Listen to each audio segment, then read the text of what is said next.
राज्याचे उपमुख्यमंत्री अजित पवार यांच्या उपस्थितीत आज श्रीगोंदा शहरामध्ये शेतकरी मेळाव्याचं आयोजन करण्यात आलं आहे। त्या पार्श्वभूमीवरती जय्यत तयारी आपल्याला पाहायला मिळते आहे।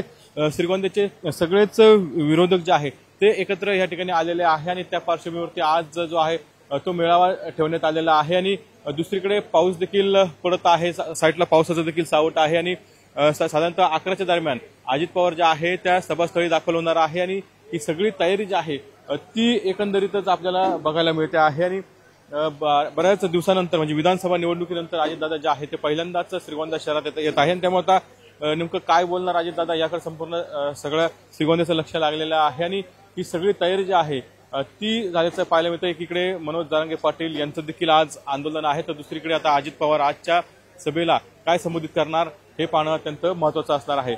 कॅमेरा अभिजित विश्वास, कुणाल जायकर, TV9 मराठी, श्रीगोंदा, अहिल्यानगर।